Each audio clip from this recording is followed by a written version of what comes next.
안녕하세요. 소설이 좋아졌다의 소다입니다. 오늘 읽어드릴 단편소설은 김순 작가님의 소설집 국수중 막차입니다.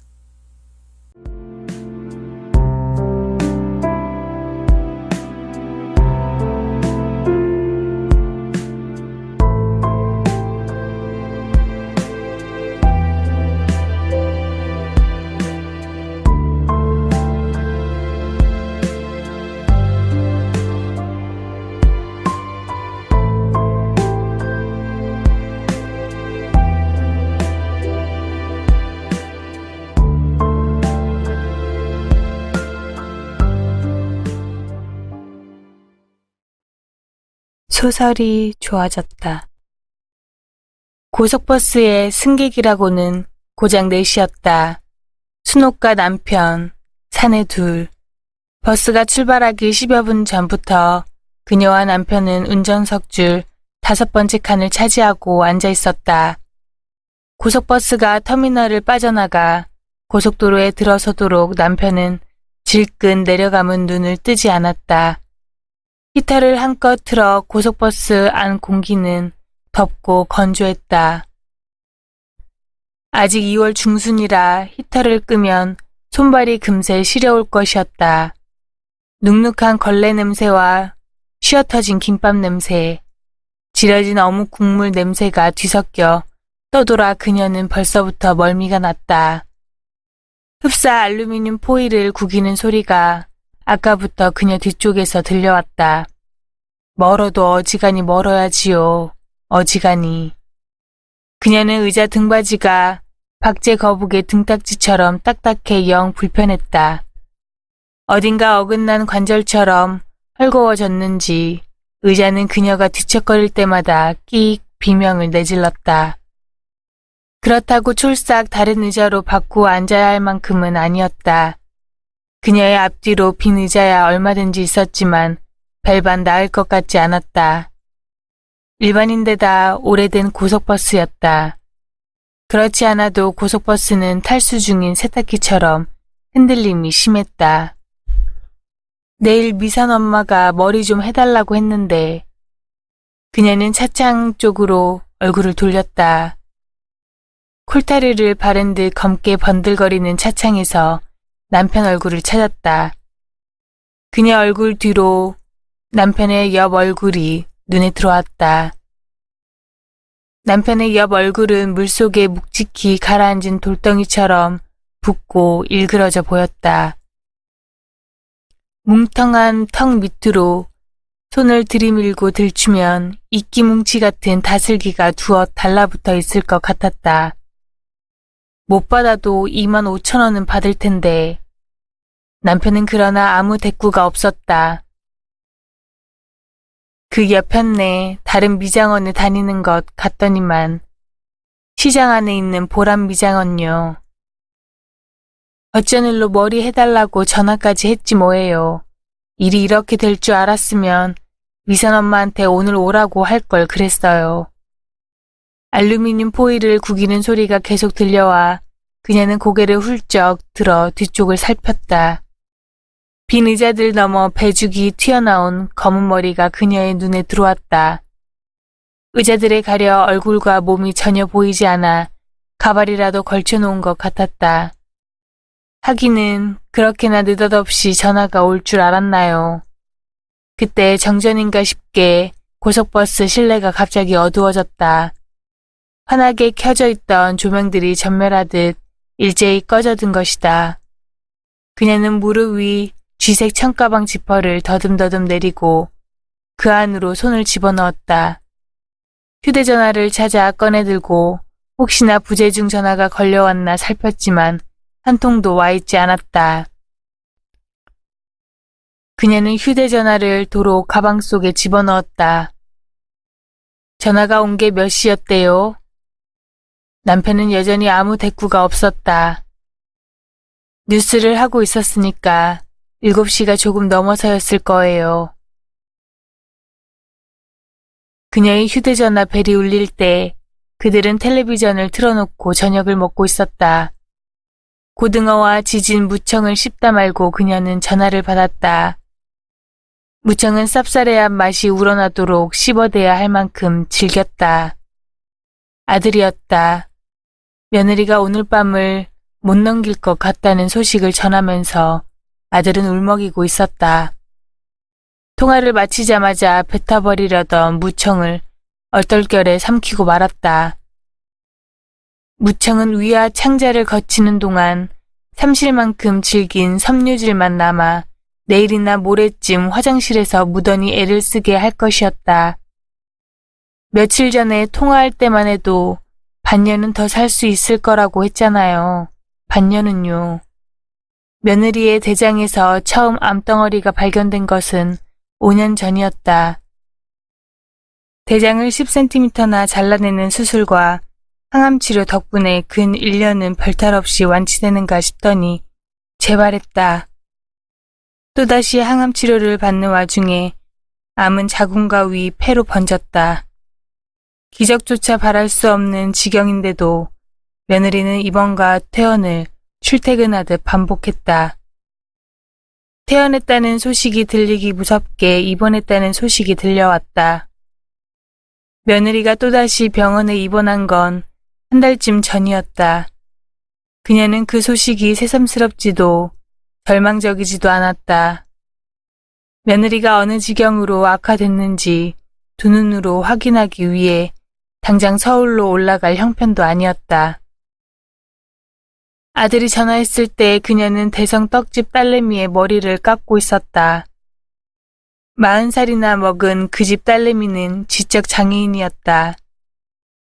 먹성 많은 성하다 못해 지나쳐 몸집이 백두장사급이었다.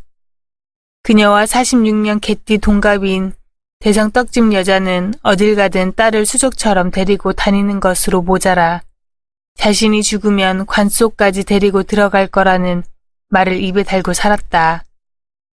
죽어 썩어드는 육신일지언정 어머니인 자기 곁이 동기 곁보다 100배 1000배는 더 나을 거라는 게 그 이유였다.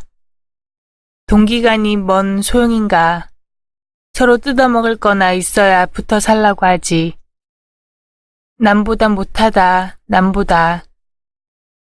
관 속에 데리고 들어가게 딸내미 발모가지도 깎아달라던 대성 떡집 여자의 살벌한 농이 문득 떠올라 그녀는 피식 웃음이 났다. 어디 발모가지만 깎아서 되겠는가. 만삭처럼 부른 배는 어쩌고.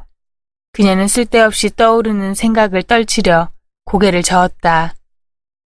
갈 때가 되면 그렇게 급하게 가더라고요. 하기는 반년을 더 산다고 그게 무슨 의미가 있겠어요. 한식에 죽으나 청명에 죽으나 아니겠어요? 마지막으로 본 며느리의 모습이나 떠올려 보려다 그것도 쓸데없는 짓 같아 관두었다. 우리같이 다 늙어 빠진 치들에게나 반년이 의미 있지. 말은 그렇게 했지만 그녀는 스스로가 늙었다는 생각은 그다지 들지 않았다. 늙어 빠지긴 이르는 되어야 늙은이 대접받는 세상이 아닌가. 안방불을 켜둔다는 걸 깜빡했지 뭐예요. 그녀는 목에 두른 스카프를 풀었다. 고속버스 안 공기가 더워서인지 아까부터 스카프가 목에 조여오는 것 같았다. 텔레비전 코드는 뺐대요? 코드를 빼두는 거랑 꽂아두는 거랑 전기세가 얼마나 차이가 나는데 밥솥 코드는 뺐던가? 하루 이틀 비울 것도 아니고 집을 나서기 전에 두루 둘러보지 않은 게 그녀는 뒤늦게 후회되었다. 밥솥에는 밥이 반 공기쯤 남아있었다. 밥알들은 군내를 풍기면서 꾸덕꾸덕 마를 것이었다. 그의 나이가 몇이더라? 그나저나 가스밸브는 제대로 잠갔던가? 며느리 말이에요. 쥐띠니까. 그녀는 며느리 나이가 39인지 40인지 헷갈렸다. 1월생이라고 했어요. 생각해봐요. 엄동설안에 태어난 쥐가 뭔 복을 타고났겠어요. 얼어 죽고 배고라 죽지는 않으면 다행이지. 아들과 며느리를 결혼시키기 전 그녀는 혹시나 하는 마음에 충북 제천까지 가서 궁합과 사주를 보았다. 개원 중 하나가 마침 임용고시를 앞둔 딸의 운수를 보러 간다기에 겸사겸사 따라갔었다. 그때 그 점쟁이가 그럽디다. 며느리가 40살 이후로는 두 다리 쭉 뻗고 누워 세상 근심 걱정 내려놓고 편하게 살 팔자라고요. 그러고는 더 볼 것 없다고 손사래를 치더라고요. 그 소리가 뭔 소린가 했더니 40살까지밖에 못 살 거라는 소리였지 뭐예요. 생각해봐요. 세상 근심 걱정 내려놓고 두 다리 쭉 뻗고 눕는다는 게 뭔 소리겠어요. 그녀는 순간 굵은 소금을 한 바가지 뒤집어 쓴 듯 소름이 끼쳐 입을 다물었다. 저녁을 짜고 급하게 먹은 탓에 목이 마르기도 했다. 무청이 식도와 위에 실뱀처럼 길게 걸쳐져 있는 듯 했다. 나는 뭣도 모르고 먼 팔자를 그렇게나 기막히게 타고났나 했지 뭐예요. 그녀는 말끝에 입가가 떨리도록 숨을 깊이 내쉬었다. 종아리에 핏대가 거머리처럼 오르도록 남의 머리나 매만져야 하는 내 팔자를 생각하면 얼마나 복받은 팔자냐. 며느리 될 여자를 두고 시생까지 하지 않았나. 당신은 어땠는지 몰라도 나는 처음 대면부터 그 애가 어째 마음에 안 들었어요. 처음 내뱉는 말이 아님을 그녀는 잘 알았다. 그 말은 아들 내외가 신혼여행을 떠나자마자 그녀 입속에 헐거워진 틀립처럼 거북살스럽게 들어앉아 있다가 불쑥불쑥 튀어나왔다. 내가 어디 한두 인간 상대해봤는가. 동네 여자들 상대로 미장원하면서 남들이 아무리 다 좋다고 해도 내가 아니라고 하면 끝에 가서는 결국 아닌 적이 어디 한두 번이었나. 이 속 저 속 별별 속을 다 겪어보지 않았는가. 그녀는 자신이 사는 보는 눈만은 누구보다 틀림없다고 자부했다. 고속도로에 들어선 후 처음 나온 휴게소를 고속버스는 그냥 지나쳐갔다. 밤 11시가 가까운 시간이어서인지 고속도로에는 차가 드물었다. 100만 원을 해다 준 게 언제였어요? 그녀는 아들에게 100만 원을 해다 준 게 문득 떠올라 남편에게 물었다. 우리가 100만 원을 해다 준 게요. 남편은 그러나 여전히 아무 대꾸가 없었다. 눈 한 번 뜨지 않는 걸 보면 잠든 것인지 몰랐다. 하기는 생전 누가 묻는 말에 속 시원히 대꾸하는 법이 있는 위인이던가. 남편은 그녀가 어쩌다 한마디를 건네도 묵묵부담이어서 속을 터지겠다. 아들이 군대를 가기 전까지만 해도 극성스럽다는 소리를 들을 만큼 발작적으로 남편에게 잔소리를 퍼부어댔지만 그녀는 그것도 한때라는 생각이 들었다. 지난번 입원했을 때니까 5달 전이겠네요. 5달 전 그녀와 남편은 서울에 다녀왔다. 폐까지 퍼진 암이 심해져 며느리가 병원에 다시 입원했다는 소식을 듣고서였다. 그녀는 솔직히 그것이 마지막 입원이 될 거라고 지레짐작했다. 때마침 한 달에 5만 원씩 부어오던 2년짜리 정기적금이 만기였다. 은행에서 적금 탄 돈을 찾아오면서 그녀는 은근히 부하가 치밀었다. 남편 모르게 부어온 적금이었다. 그 돈을 고스란히 병원비로 쓰게 되리라고 짐작이나 했던가. 더구나 가망도 없는 며느리의 병원비로 100만 원이 어디 적은 돈인가요? 상훈인 그것밖에 안 해왔나 서운해하는 눈치더라고요. 제 딴은 1000만 원은 싸들고 올라올 줄 알았나 봐요. 100만 원을 주고 내려오던 날 아들은 밤늦게 전화를 걸어 그녀를 깨웠다. 술을 걸친 목소리였다. 글쎄, 딸이 그 지경이면 미장원이라도 내놓아 살리려 하지 않겠느냐고 합디다. 아들은 30분 가까이 전화를 끊지 않고 그녀에게 서운한 속내를 털어놓았다. 치료를 제대로 받으려면 1000만 원은 있어야 된다는 말도 했다. 3천만 원 가까이 탄 보험료는 진즉 바닥이 났다고 했다. 술집인지 전화기 너머로 사람들이 시끄럽게 떠드는 소리가 들렸다. 전국 서점을 돌아다니면서 수금을 하느라 출장이 잦은 아들은 그때도 부산 출장 중이라고 했다. 가망 없는 며느리 살리자고 미장원까지 내놓을 수야 없잖아요. 외아들이자 외자식인 상훈이 서울로 올라온 것은 대학교를 졸업하고 1년쯤 지나서였다.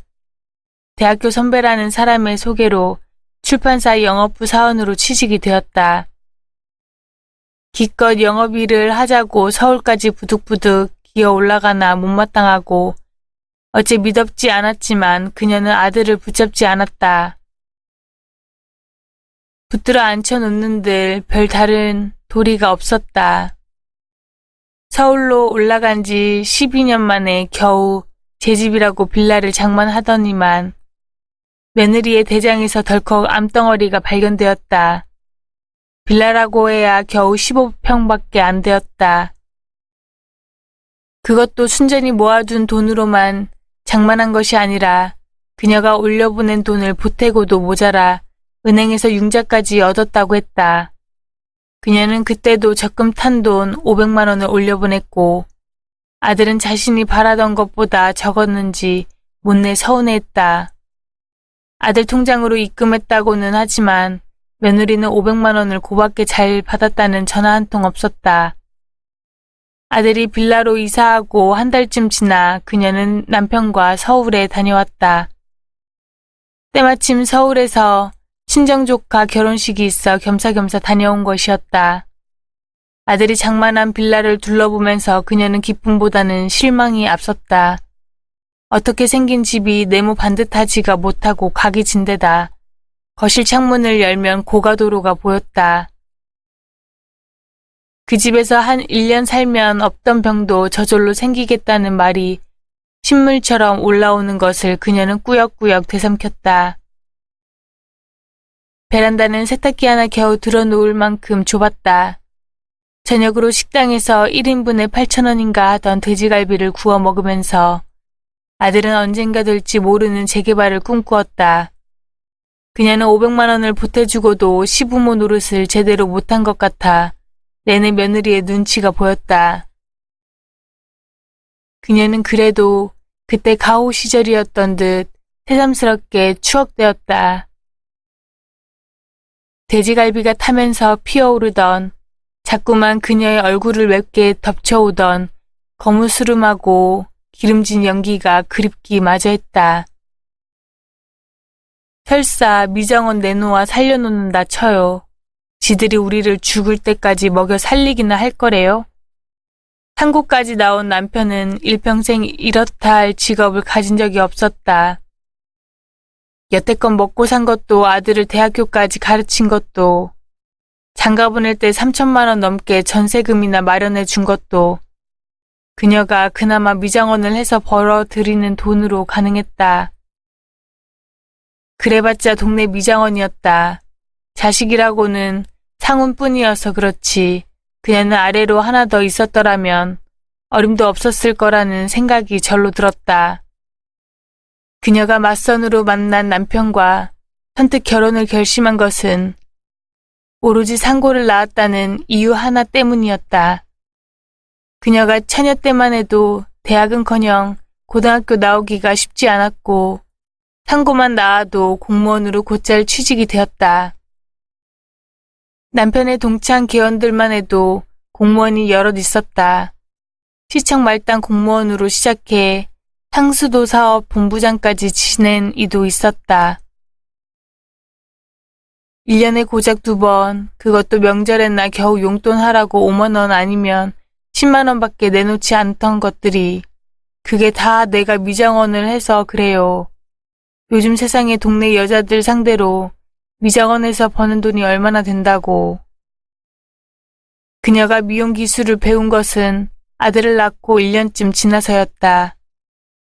배워도 나쁠 게 있을까 싶어 익힌 기술이 평생 남편을 먹여 살려야 하는 팔자로 이어질 줄 까맣게 몰랐다.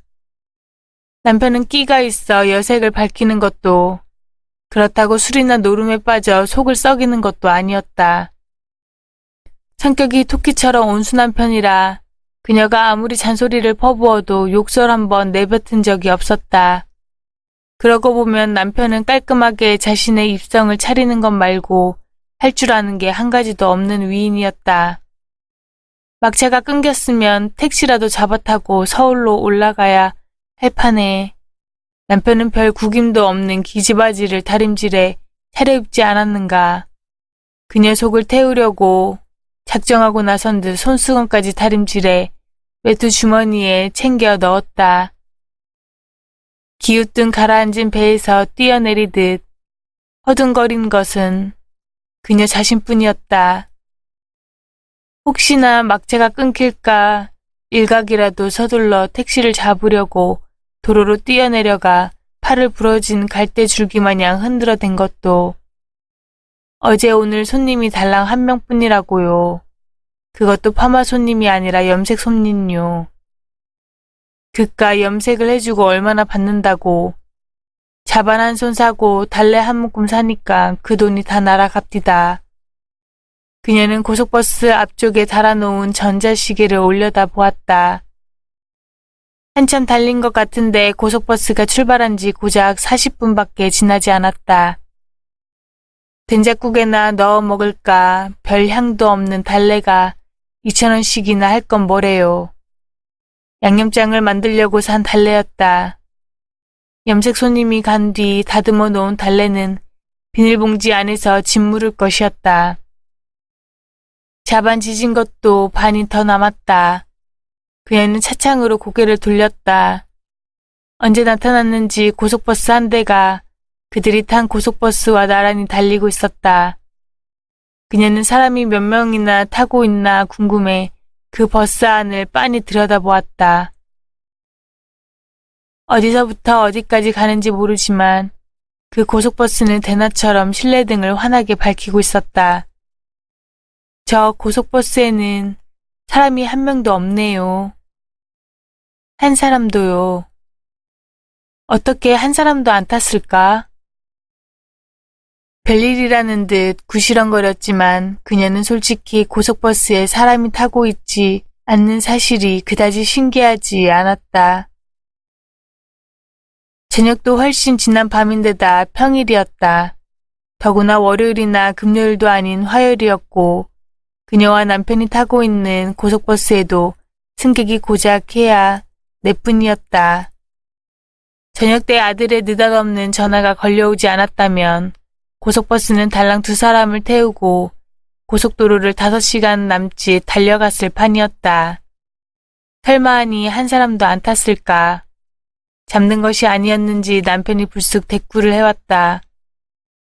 여태껏 자신이 한 말을 다 듣고 있었으면서 한마디 대꾸도 없었나 싶어 그녀는 원망과 질책이 섞인 눈길로 남편을 흘낏 바라보았다. 남편의 두 눈은 그러나 시침질을 해놓은 듯 고집스럽게 감겨 있었다. 글쎄 한 사람도 안 탔다니까 그러네요. 묵묵부담이었던 남편이 대꾸해온 것이 은근히 반가워 그녀는 일부러 더 그렇게 말했다. 그렇지 않아도 그녀는 정신나간 여자처럼 혼잣말을 중얼대는 듯한 꺼림칙한 기분이 들던 참이었다. 자신의 옆자리에 특유의 포마드 냄새를 풍기면서 버젓이 앉아있는 남편이 생판 남처럼 낯설게 느껴지기도 했다. 운전기사 말고는 한 사람 안 탔다니까 그러네요. 아무리 해 누군가 탔겠지.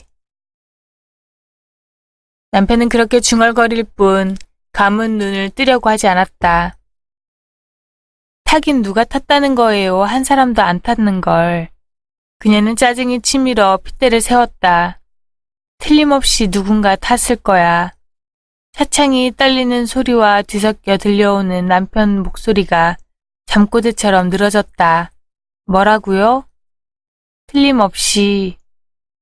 틀림없기는 뭐가.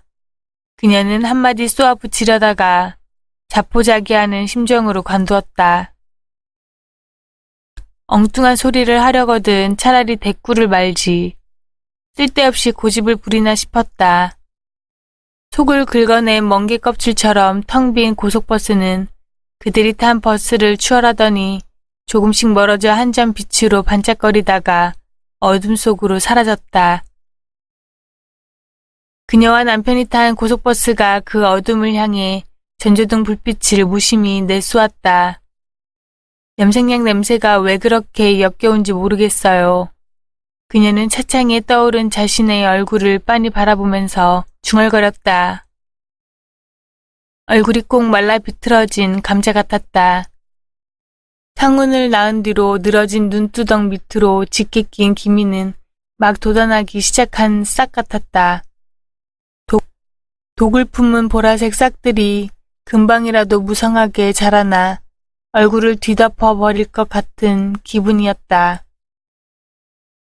염색약 냄새만 맡으면 속이 뒤집혀 김칫국으로도 달래지지가 않아요.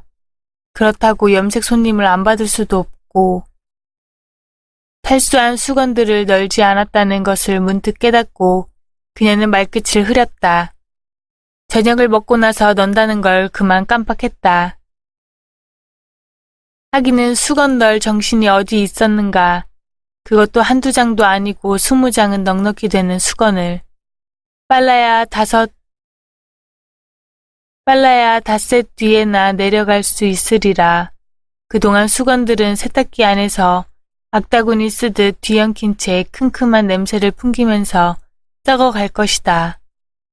하도 빨아대 그녀의 손등에 붙은 살가죽만큼이나 거칠고 뻣뻣해진 수건들이었다. 한 장에 2,000원 할까 말까 한 수건을 한번 싹 바꾼다 하면서 바꾸지 않고 있었다. 하루에 3업밖에 안 되는 손님을 위해 수건을 바꾸려니 헛수고처럼 여겨졌다. 친정 식구들이 죄다 와 있겠지요. 그녀는 며느리의 친정 식구들이 아무래도 어렵기만 했다. 결혼식 때도 큰손녀 돌잔치 때도 시집 식구들보다 더 난리법석을 떨지 않았나. 현대부동산 여자가 그러는데 늙어서 3가지만 있으면 산다지 뭐예요? 그녀는 머릿속에 떠오르는 대로 아무 말이나 중얼거렸다. 하나가 돈이고 또 하나는 딸이고 또 하나는 뭐라더라? 그렇지, 종교요. 종교라지 뭐예요. 독을 품은 보라색 싹들로 뒤덮이는 장관을 놓치지 않으려는 듯 그녀는 자신의 얼굴에서 좀처럼 눈을 떼지 못했다.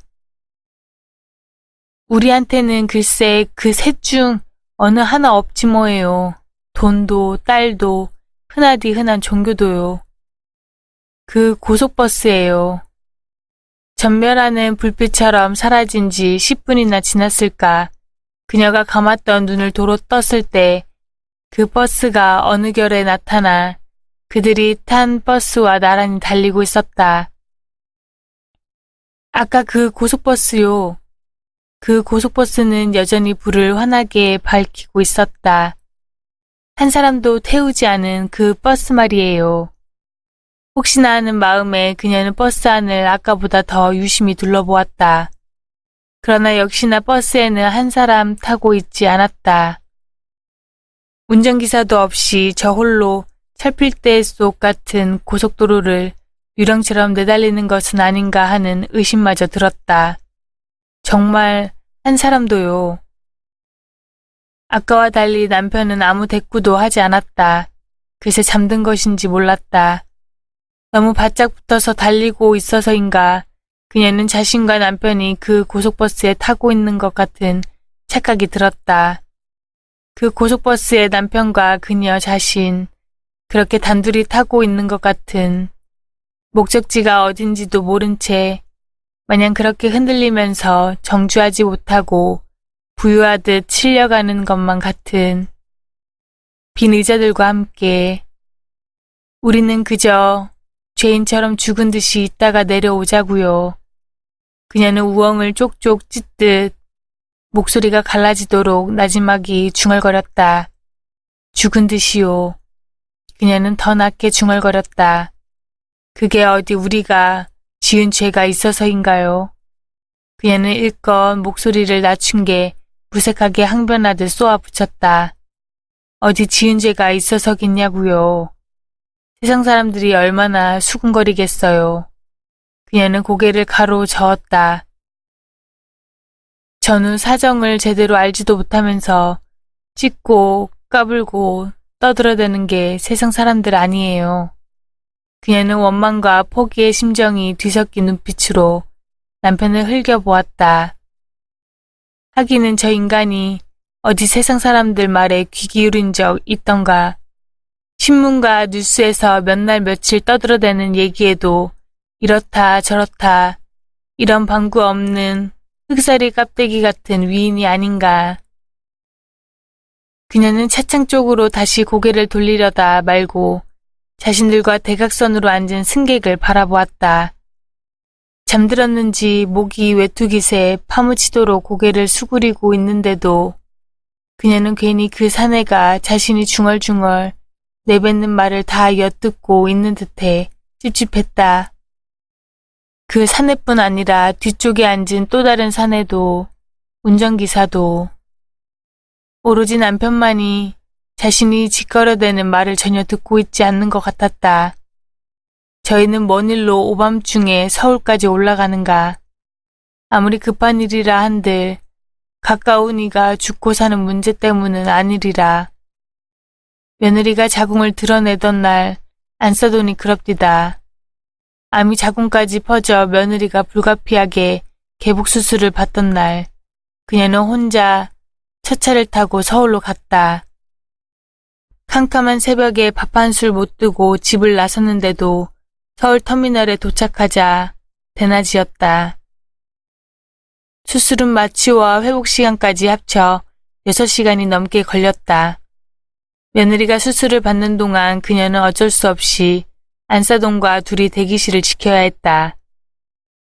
딸이 수술실에 들어가기 전부터 흐느끼던 안사돈과 달리 그녀는 도대체 눈물 한 방울 나오지 않았다. 억지로라도 눈물을 쥐어 짜내야 하는 것은 아닌가. 화장실에서 수돗물이라도 받아 눈밑을 축여야 하는 것은 아닌가. 괜히 안사돈 눈치가 보이고 민망스러웠다. 우리가 지은 죄가 많아서 아무 잘못 없는 자기 딸이 그 벌을 대신 받는 거라고요. 기어이 우리라고 합디다. 우리요. 우리. 그녀는 고개를 저었다. 꼭 내 탓을 하는 것 같았어요. 그녀는 자세를 바꾸려 몸을 뒤척였다. 내 탓을 하는 것 같았다니까요. 어이없다는 듯 중얼거렸지만 그녀는 이상하게 그다지 화가 치밀지는 않았다. 엊그제까지도 그 생각만 하면 며느리와 판박이인 안사돈을 향한 악감정이 구치처럼 치솟아 미간이 절로 잡혔으면서 슬슬 잠이 왔지만 그녀는 잠들고 싶지 않았다. 아들에게서 언제 전화가 걸려올지 몰랐다. 고속버스가 터미널을 출발한 지 1시간 20분이 조금 지나 있었다. 얼마나 길고 긴 밤이 되려는지 시간은 한없이 더디게 갔다. 터미널에서 내리면 택시를 타야겠지요? 그녀는 아무래도 자신의 혀가 닳아 너덜해지도록 중얼거려야만 고속버스가 목적지인 서울터미널에 도착할 것 같은 기분이 들었다. 새벽 2시가 다 되어서야 도착이니까 지하철이 끊겼을 거예요. 지하철이 다니면 뭐예요? 우리가 어떻게 지하철을 타고 찾아가겠어요? 당신이나 나나 어느 역에서 내려야 하는지 아는 것도 아니고 혀가 닿는 것으로는 모자라 어금니들이 줄줄이 뿌리 뽑혀 들썩거리도록 중얼거려야 이 극성맞은 입이 저절로 다물어지려나. 그 애까지 나왔으면 어쩔 뻔했어요. 그녀는 아차 싶었지만 이미 입 밖으로 토한 말이었다. 며느리가 왜 셋째를 가졌잖아요. 전에 그 얘기를 한 적이 있는 척 그녀는 불어 시침을 뗐다. 6년 전인가? 내 생일 때 애들이 한 달 전부터 내려온다 해놓고 못 내려왔었잖아요. 그때 애를 지었나 보더라고요. 어쩐 일로 내 생일을 다 챙기나 불안하더니만. 하기는 기껏 챙긴다고 해야 밤늦게 내려와서는 아귀찜이나 오리고기를 사주고 이튿날 아침 먹기 무섭게 올라가기 바빴겠지만 말이에요. 아침 먹은 설거지나 어디 속 시원히 해놓고 올라가나요. 구정물만 겨우 면한 설거지. 빠듯한 월급으로 애 둘을 키운다는 핑계로 며느리가 언제 버젓한 생일 선물을 안겨준 적이 있던가. 오늘 밤을 못 넘길 거라는 며느리를 두고 경우 없이 별소리를 다 하는구나 싶어 뜨끔해진 그녀는 그것을 거리가 너무 먼 탓으로 돌렸다. 한두 시간 만에 닿을 거리만 됐어도 할 이야기와 하지 말아야 할 이야기를 얼마든지 가릴 수 있었으리라. 사내애였어요. 손녀만 둘이라 그녀는 한동안 며느리가 시어머니인 자신과 상의 한마디 없이 애를 홀딱 지어버린 것에 화가 나 있었다. 설사 며느리가 상의를 해왔다 한들 낳으라는 소리를 선뜻 건네지 못했으리라는 걸 스스로 잘 알고 있으면서도 저 먹을 건 가지고 태어난다고들 하지만 자식 셋을 감당하기가 어디 그렇게 만만할까. 글쎄 태어나지도 못할 애의 태몽을 내가 꿨지 뭐예요. 태어나지 못할 애의 태몽을요. 정작 아들 상훈의 태몽은 가물가물한데 세상 빛도 못 본 애의 태몽만은 엊그제 꿈꿈처럼 생생했다. 16살 때 떠나온 고향집 뒷산에 올랐다. 새끼 호랑이를 한 마리 주워 내려오는 꿈이었다. 꿈에 죽은 친정어머니뿐 아니라 친정어머니보다 더 일찍 죽은 당숙모도 보였다. 그녀가 보물단지처럼 꼭 끌어안은 새끼 호랑이가 탐이 났는지 당숙모는 그녀를 쫄쫄 따라다니면서 자꾸만 새끼 호랑이를 달라고 애원했다. 내가 주운 새끼 호랑이를 자꾸만 달라는 거예요. 자꾸만요. 그래서 한번 안아만 보라고 호랑이를 당숙모한테 건네주었지 뭐예요. 그녀는 그다지 살갑지 않던 당숙모가 꿈에까지 나타나 새끼 호랑이를 빼앗아가나 싶어 주근이가 괜히 믿고 원망스러웠다. 그 양반이 살아생전에도 그렇게나 욕심이 많았지.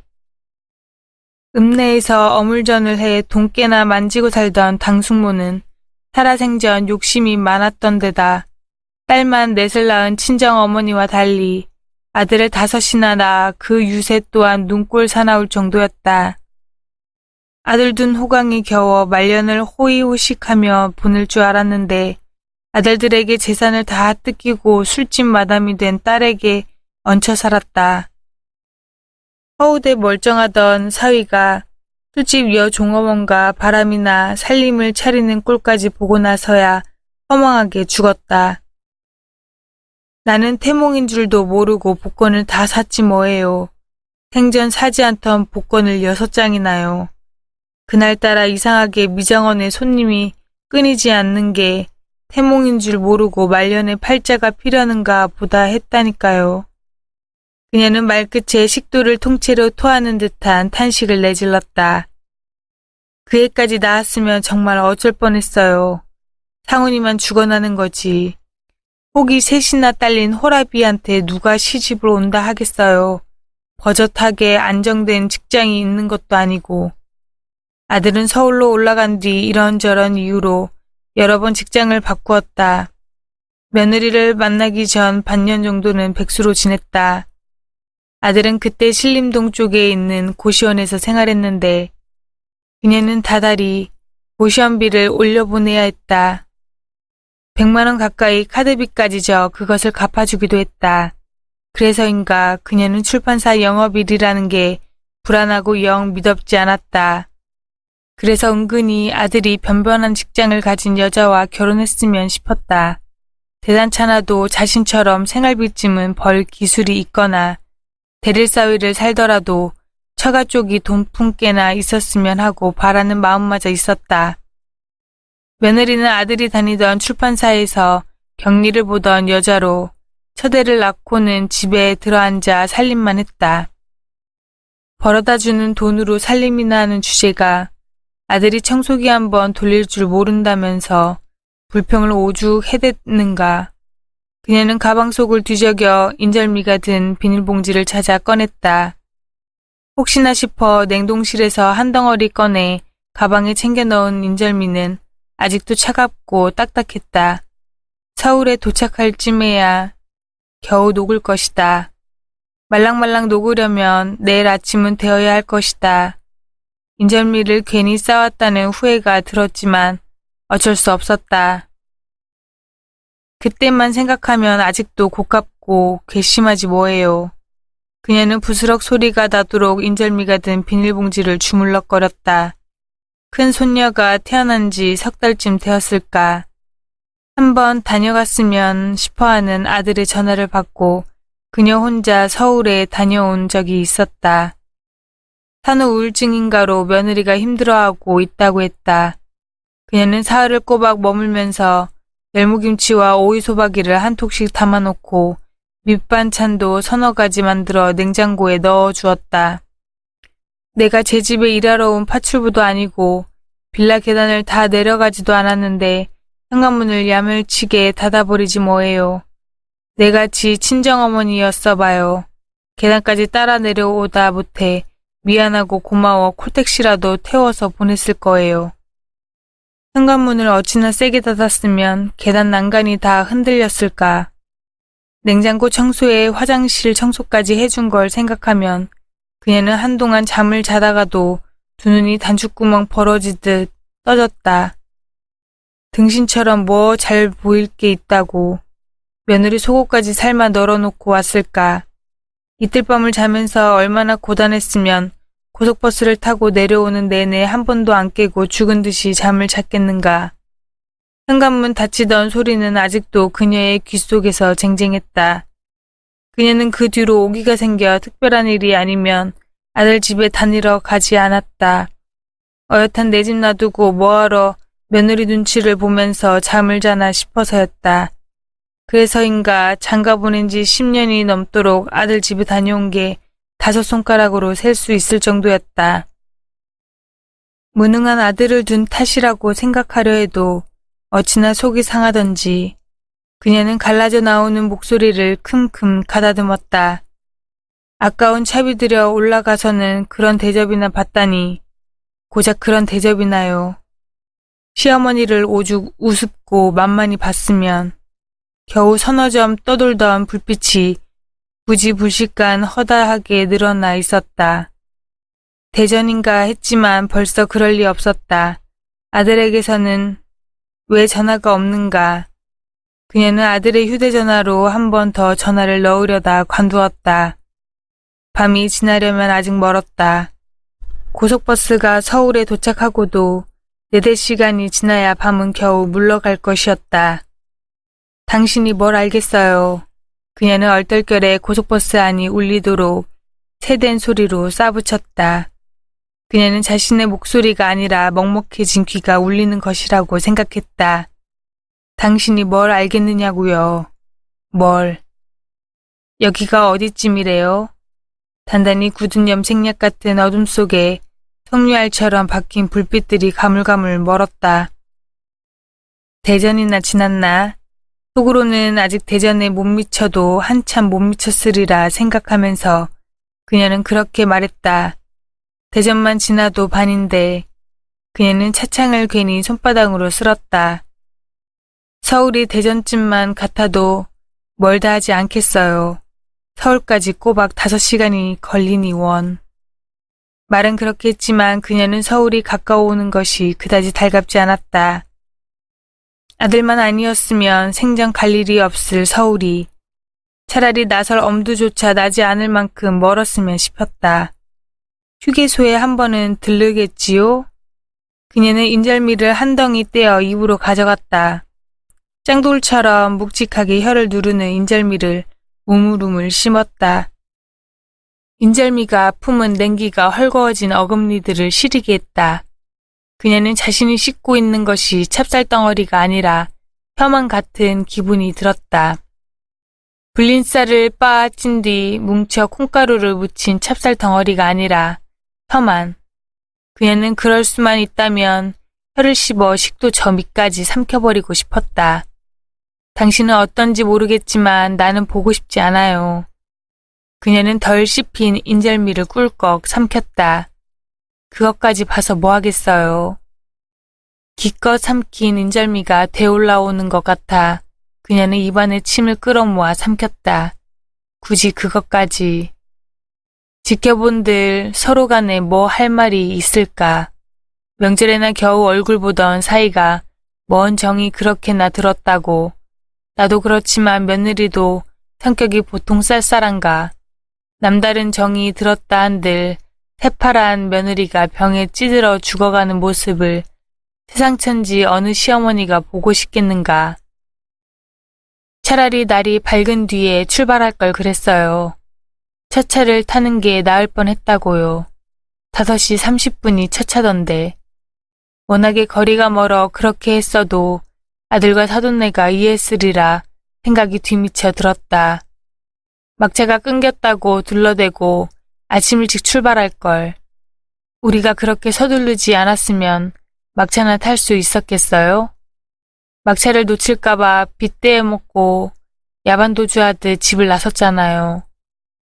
미용실 문이나 제대로 잠갔는지 몰라요. 그러나 서두른 것은 그녀 자신이었다. 태평하게 기지바지를 다림질하는 남편에게서 다리미까지 뺏어들고 재촉하지 않았나. 그녀 자신도 그것을 모르지 않았다. 오늘 밤 안으로 도착해봤자 우리가 할 수 있는 게 없잖아요. 수증기가 껴오는 차창을 물끄러미 바라보는 그녀의 두 눈이 저절로 감겼다. 우리가 할 수 있는 일이 아무것도요. 그녀는 자신의 몸속에 탑처럼 차곡차곡 쌓여있던 뼈들이 한꺼번에 무너져 내리는 것 같은 무력감을 느꼈다. 우리가 뭘 할 수 있겠어요. 숨쉬기가 답답할 만큼 공기가 더운데도 발끝이 시렸다. 멀미가 심해지려는지 위가 메스꺼웠다. 뭘 그렇게나. 뭘. 저 봐, 누군가 타고 있잖아. 의식이 가물가물해지는 그녀를 깨우듯 남편의 항의 섞인 목소리가 들려왔다. 그녀는 그저 저려오는 두 다리를 쭉 뻗고 눕고 싶었다. 저기 저렇게 누군가 타고 있잖아. 저희가 뭔 소리를 하는 건가 누군가 타고 있다니. 내가 그렇게나 이 말 저 말 물을 때는 일절 대꾸도 않더니만 뒤늦게야 뭔 소리를 저렇게 혼자서 중얼거리나. 내가 그랬지. 누군가는 타고 있을 거라고. 그 고속버스를 말하는 건가. 그 버스가 또 나타났나. 40개가 넘는 빈 의자를 흔들면서 우리가 탄 고속버스와 나란히 달리고 있기라도 한 걸까. 내가 뭘 했어. 틀림없이 누군가는 타고 있을 거라고 했잖아. 남편 말대로 그 고속버스에 누군가 타고 있기라도 한 걸까. 남편 눈에는 분명히 보이는 누군가를 내가 미처 못 봤을 수도 있지 않은가. 미처 못 봤을 수도. 해야 할 말조차 하지 않아서 그렇지. 남편은 생전가야 우스갯소리로라도 실없는 말 한마디 내뱉을 줄 모르는 사람 아니던가. 어디요? 그녀는 아무래도 안 되겠다 싶어 억지로 눈을 떴다. 그렇지 않아도 그녀의 고개는 차창 쪽으로 비스듬히 돌아가 있었다. 어디? 반밖에 떠지지 않은 그녀의 눈에 흐릿하게 사람 모습이 들어왔다. 순간 그녀는 졸음이 확 달아나면서 헛것을 본 듯 소름이 끼쳤다. 어깨를 부들부들 떠는 그녀의 미간에 주름이 잡히고 눈꼬리가 올라갔다. 그녀를 놀랜 누군가는 다름 아닌 남편이었다. 그 누구도 아닌 차창에 비친 남편의 모습이었던 것이다. 화물트럭이 한 대 그들이 탄 고속버스보다 앞서서 달리고 있을 뿐 그 고속버스는 아예 보이지 않았다. 그녀는 속은 기분이 들어 차창에 비친 남편을 흘겨보았다. 그러나 남편의 두 눈과 입은 이미 고집스럽게 다물려 있었다. 저희가 치매도 아니고 생전 안 하던 헛소리를 짓거려 사람을 기절초풍시키나. 한 사람도 안 탄 고속버스에 누군가 타고 있을 거라고 그렇게나 고집을 피우더니만 틀림없이 누군가는 타고 있을 거라고. 설마 차창에 비친 자신의 모습을 보고 낯선 사람으로 착각한 건 아닐까. 그렇지 않고서야 착각한 게 민망해서 내가 눈을 뜨기가 무섭게 얼른 두 눈을 감아버린 건 아닐까. 아무 소리도 안 한 듯 입까지 꾹 다물고 시치미를 떼고 있는 것은 아닌가. 하기는 얼마 전에도 비슷한 일이 있지 않았는가. 그게 보름 전쯤이었다. 그녀가 부엌에서 찌개에 넣을 김치를 썰고 있는데 손님이 왔다는 남편 목소리가 들려왔다. 그들은 미장원에 딸린 방 2칸짜리 살림집에 살았다.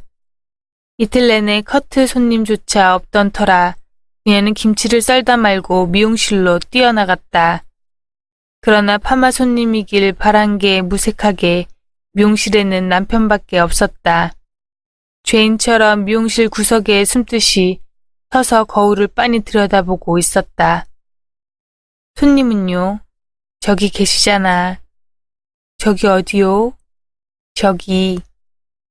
공중부양하듯 허공으로 들어올려진 남편의 손이 거울을 가리켰다. 다름 아닌 거울 속 자신을. 거울로부터 멀찍이 떨어져 있어서인지 거울 속 남편의 모습은 바위로 머리를 꾹 눌러놓은 듯 납작하고 일그러져 보였다. 난 또 다저녁에 파마 손님이 드나 했는데 웬걸요. 정말이지 염치라고는 벼룩의 간만큼도 없는 손님이 또 찾아왔네요. 밤같기는커녕 소금을 뿌려 쫓아버려도 시원찮을 손님이 말이에요.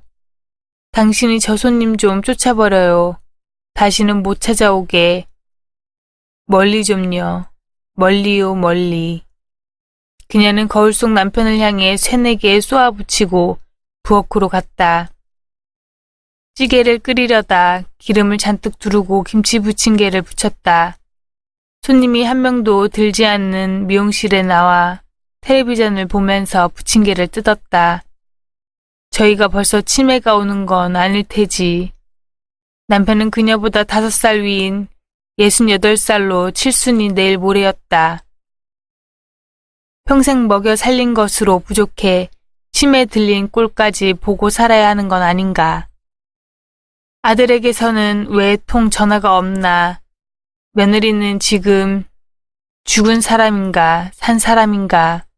2 손녀를 여태까지는 친정 쪽에서 돌봤지만 친할머니인 내가 데려다 돌봐야 하는 건 아닌가. 아들이 어떻게 2 딸까지 돌보면서 직장 생활을 하겠는가. 아직 제 머리도 감지 못하는 어린 것들을. 흔들리는 차창에 떠올라 희미해졌다. 또렷해졌다. 멀어졌다. 가까워졌다. 위태롭고 아슬아슬한 남편의 익숙하고도 낯선 얼굴에서 그녀는 좀처럼 눈을 떼지 못했다. 대전은 벌써 지났을 테지요? 얼굴이 동태처럼 굳는 듯해 그녀는 손으로 얼굴을 꾹꾹 눌렀다. 그녀의 손은 그러나 얼굴보다도 더 단단히 굳어 마디들이 제대로 퍼지지 않았다. 남들보다 배로 써먹어서인지 손은 밤만 되면 마디마디가 송곳으로 후벼 파듯 저렸다.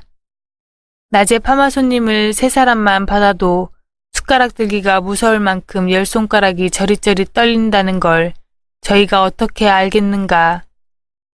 병원에 다시 입원했다고 연락 왔을 때 한번 올라가 볼 걸 그랬어요. 아들도 올라왔으면 싶은 눈치였지만 그녀는 모른 척했다. 그날 갔다가 그날 올 수 없는 노릇이었다. 하루라도 병간호를 해줘야 할 텐데 그러려면 못해도 이틀 밤은 영락없이 병실 보조 침대에서 자야 했다. 가는데 하루, 오는데 하루가 걸리니 사흘을 꼬박 미장원 문을 닫아야 했다. 돈 나올 구멍이라고는 미장원밖에 없는데 사흘 문 닫기가 어디 말처럼 쉽나요? 어디서 다달이 연금이 나오는 것도 아니고요. 다녀오는 차비 또한 만만치 않았다. 차비는 그녀가 5년 넘게 동결해 받은 파마값보다 5,000원이나 더 비쌌다. 100만 원 갖다 준 게 엊그제지만 어디 그냥 갈 수 있나요? 2, 30만 원이라도 들고 가야지. 입원한 지 얼마나 됐다고 금방 그렇게 될 줄 알았나요? 가망이 없는 거야 벌써부터 알고 있었지만 말이에요. 그녀는 말끝에 패라도 토하듯 숨을 내쉬었다. 피 한 방울 안 섞였다지만 그 애가 그렇게 된 게 내 탓인지도 모르지요. 내 탓인지도요. 그녀는 며느리가 한껏 멋을 부리고 아들을 따라 처음 인사를 오던 날을 떠올렸다.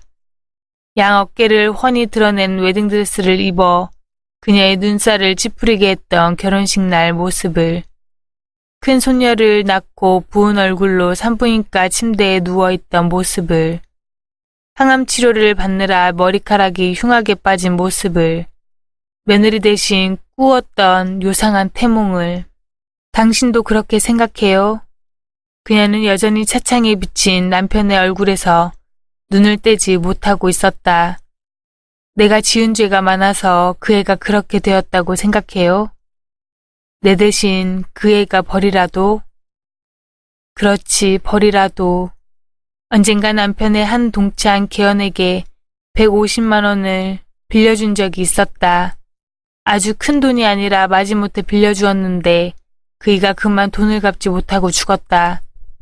크게 설렁탕 식당을 냈다가 권리금마저 까먹고 술에 찌들어 살더니만 도로 위에서 누워 자다 트럭에 치여 즉사했다. 주근이와 함께 빚 150만 원을 묻어두려는 남편을 대신해 그녀는 그 돈을 기어이 받아냈다. 내가 모를 줄 알아요? 그녀는 혀에 엉켜든 머리카락을 떼어내는 심정으로 말했다. 나한테 떠밀었다는 걸 모를 줄 알아요? 빚 받아내는 일을 나한테 떠밀었다는 걸 내가 모를 줄, 그 구차스러운 일을 결국은 내가 대신 받아내길 바랐던 거예요. 그 빚을 받아내려고 주근이의 집을 10번은 넘게 찾아가지 않았나. 내가 어떻게든 그 빚을 받아내기를 바랐던 거잖아요. 결국은 주근이의 부인이 일 다니던 식당까지 찾아가 기어이 받아내지 않았던가. 서리보다 차갑던 원한 서린 눈길로 쳐다보던 그 여자의 눈빛을 모른 척 뻔뻔히 외면하고, 그래놓고 당신은 기껏 나보고 벌을 받을 거라고 저주나 퍼부었어요. 기가 막히게도 벌 받을 거라고요, 벌을. 주근이의 부인에게서 150만 원을 받아오던 날 저녁을 그녀는 잊을 수가 없다. 상훈이 별 취직 자리도 구하지 못한 상태에서 대학교 졸업을 앞두고 있을 때였다. 그녀는 그날 저녁 밥상에 올라있던 반찬들까지 세세하게 기억했다. 그것이 어제나 오늘 저녁 밥상이었던 듯 돼지고기 김치찌개와 어묵볶음, 가늘게 채 썰어 마요네즈로 무친 양배추, 무생채, 까나리 액젓으로 간을 한 봄동무침, 묵묵히 밥을 먹던 남편이 밥상 위로 목을 길게 늘어뜨리더니 그녀를 빤히 바라보았다. 그녀는 봄동을 무친 양재기에 찬밥을 쏟아붓고 숟가락으로 뒤적뒤적 비비던 참이었다. 무생채 국물과 된장찌개 국물을 떠넣으면서 벌을 받을 거야. 남편은 중얼거리다 남은 밥을 마저 먹고 밥상을 떠났다. 네 아버지가 뭐라고 한 거냐? 벌겋게 비벼진 밥을 숟가락으로 떠 입으로 가져가다 말고 그녀는 아들에게 물었다. 못 들었어요. 아들은 돼지고기찌개에 만 밥을 허겁지겁 입속으로 퍼넣느라 그녀를 쳐다보지 않고 말했다. 나도 다 들었다. 뭐라고 한 거냐? 다 들으셨다면서요. 아들은 짜증을 냈다. 너는 뭐라고 들었냐? 어머니가 들은 대로겠지요. 안 그래요? 그러게 뭐라고 들었냐?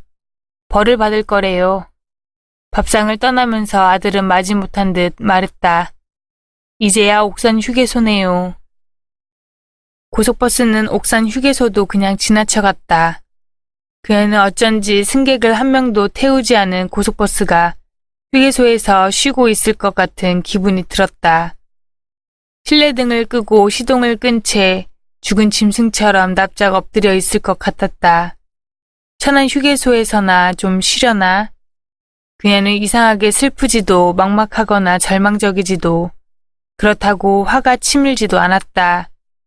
뒤숭숭 얽히고 설킨 여러 감정들이 드러내지고 뭐라고 딱히 설명할 길 없는 그 어떤 감정이 그녀의 머릿속뿐만 아니라 그녀의 내장 밑바닥까지 그득 들어차 있었다. 그래서인가 그녀는 고속버스가 멈춰서 있는 듯했다. 차창에 비친 남편의 얼굴만큼이나 그녀 자신도 내내 흔들렸으면서 그녀는 어느 순간부터인가 흔들림을 느끼지 못했다. 혹시 모르지요. 며느리가 고비를 넘겼는지도 말이에요. 그녀의 눈이 또다시 서서히 감겼다. 그래봤자 오늘 내일일 거예요. 그녀는 자주 섞인 목소리로 중얼거렸다. 오늘 내일요. 까무룩 잠들었던 걸까. 무심히 차창을 바라보던 그녀는 화들짝 놀라 목 안에서 메마른 비명을 내질렀다. 남편 얼굴이 차창에서 증발하듯 사라지고 없어서였다. 그녀는 주춤 엉덩이를 일으켰다. 휘둥그레 버스 안을 둘러보았다. 빈 의자들뿐 고속버스에 그녀 말고 아무도 타고 있지 않았다.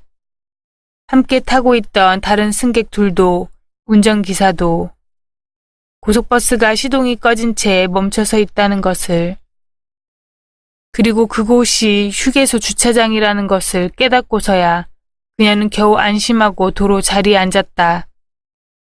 이이가 화장실이라도 갔나? 휴게소에 섰으면 좀 깨울 것이지.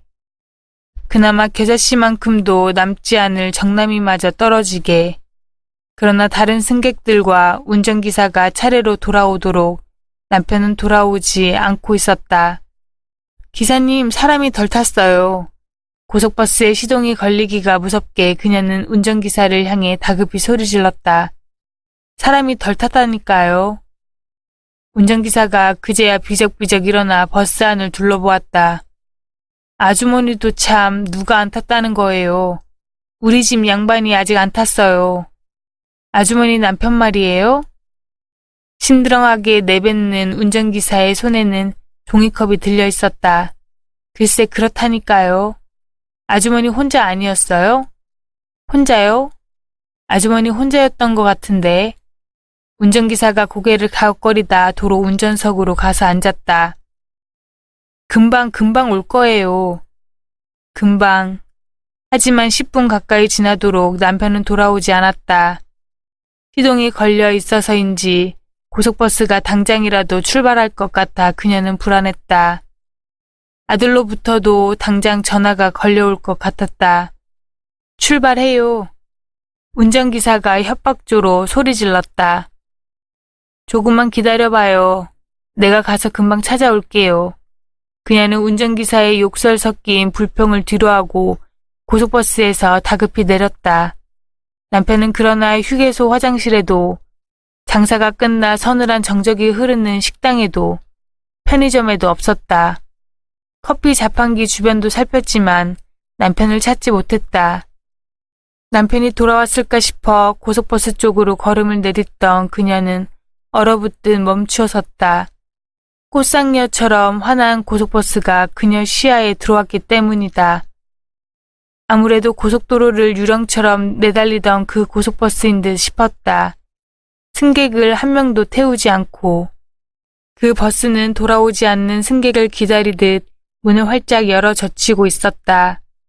그녀와 남편이 여태 멀미가 나도록 타고 온 고속버스는 그 버스 뒤쪽에 그림자처럼 어둡게 서 있었다. 그녀는 마음 같아서는 그냥 그 텅 빈 고속버스에 오르고 싶었다. 도착지가 어디든 가는 곳까지 무작정 타고 갔으면 했다. 문이 닫히든가 싶더니 그 버스가 앞쪽으로 천천히 미끄러져 나왔다. 사방에서 몰아치는 바람을 맞으면서 우두커니 서 있는 그녀를 치받을 듯 지나갔다. 누군가 타고 있다던 남편의 말이 불현듯 떠올라 버스 안을 살피는 그녀의 눈가가 바르르 떨렸다. 남편 말대로 누군가 타고 있었기 때문이다. 아무도 타고 있지 않은 줄 알았는데 남편 말대로 누군가. 버스가 유유히 휴게소를 빠져나가 고속도로로 들어서는 것을 그녀는 넋놓고 바라보았다. 버스에 타고 있는 누군가가 유령인가 싶게 호련히 타고 있는 누군가가 하필이면 남편과 닮아서였다. 그녀가 깨어났을 때 그녀 옆자리에도 휴게소 어디에도 없던 남편과 몹시나